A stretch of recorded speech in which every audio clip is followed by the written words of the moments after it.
Hello बच्चों, आइए इस प्रश्न को देखते हैं। और प्रश्न में हमसे पूछा गया है कि नाव रूप की अपेक्षा कुर्सी रूप के अधिक स्थायित्व के संबंध में कौन सा या कौन से कथन असत्य हैं। तो सबसे पहले हम बात करते हैं प्रश्न से संबंधित मुख्य अवधारणा के विषय में। मुख्य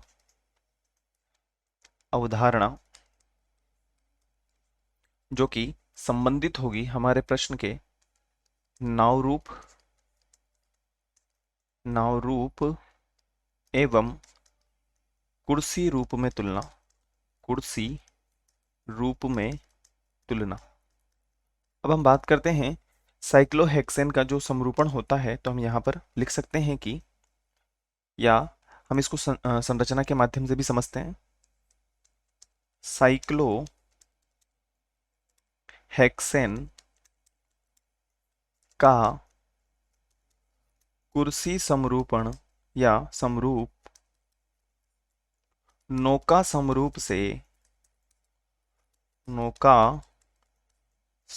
से अधिक स्थायी होता है।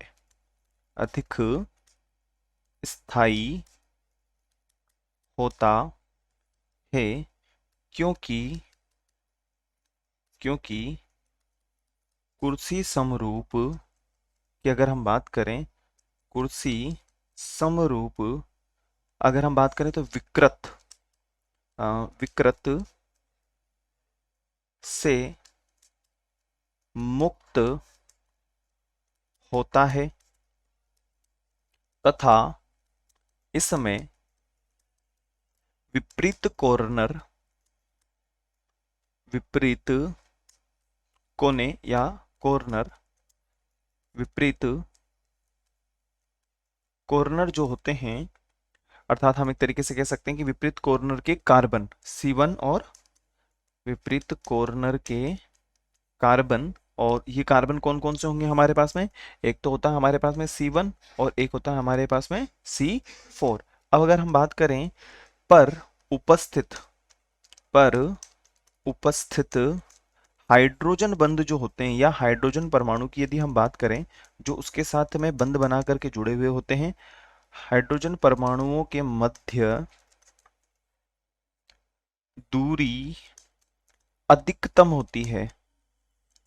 दूरी अधिकतम होती है और यह दूरी की वजह से क्या होता है कि जो प्रतिकर्षण बल होता है, प्रतिकर्षण कम होता है, जिसकी वजह से क्या होता है? प्रतिकर्षण कम होता है। अब अगर हम बात करें तो इसी वजह से क्या होगा, हम यहां पे लिख सकते हैं अगले पेज पर। इसके विपरीत यदि हम बात करें नौका रूप में, इसके विपरीत जो नौका रूप हमें मिला हुआ होता है या नौका रूप की संरचना के बारे में हम समझेंगे अभी, तो इसमें समरूप में C1 एवं C4 के साथ जो हाइड्रोजन परमाणु होते हैं, हाइड्रोजन परमाणु बहुत निकट होते हैं। क्या होते हैं? बहुत निकट स्थित होते हैं, जो कि एक दूसरे पर त्रिविम बाधा डालते हैं। एक दूसरे पर त्रिविम बाधा डालते हैं। अब इसकी संरचना को हम एक बार देख लेते हैं। इसकी संरचना के बारे में यदि हम बात करें तो कुर्सी रूप की यदि हम बात करें तो कुर्सी रूप कुछ इस प्रकार से हमारे पास में विन्यासित होता है। अगर हम कुर्सी रूप के बारे में बात करें तो कुर्सी रूप हमारे साथ में इस प्रकार से विन्यासित होता है।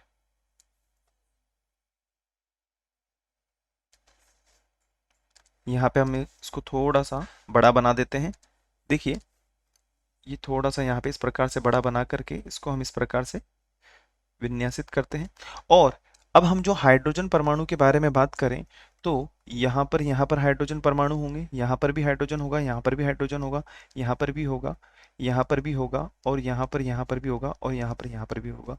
अगर हम बात करें, ये हमारे पास में कौन सा रूप है? कुर्सी समरूपण है या कुर्सी समरूप है। यहाँ पे हाइड्रोजन, यहाँ पर हाइड्रोजन, यहाँ पे हमें कुर्सी रूप को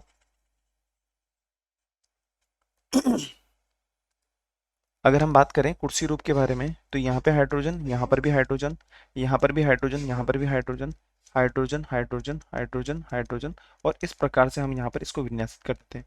अगर यहाँ पर देखा जाए तो जो हाइड्रोजन बंध के मध्य जो प्रतिकर्षण बल होगा वह क्या होगा? कम होगा, जिसकी वजह से ये अपने स्थायित्व को बनाए रखता है। अब यदि हम वहीं पर बात करते हैं नौका रूप के बारे में, तो नौका रूप हमें कुछ इस प्रकार से, नौका रूप की यदि हम बात करें तो नौका रूप हमें कुछ इस प्रकार से विन्यासित होता हुआ मिलता है। और यदि हम इसके बारे में बात करें तो इसको हम इस प्रकार से बना सकते हैं। अब यदि मैं यहाँ पर हाइड्रोजन के संदर्भ में बात करूं तो हाइड्रोजन परमाणु हम यहाँ पर इस प्रकार से विन्यासित कर सकते हैं।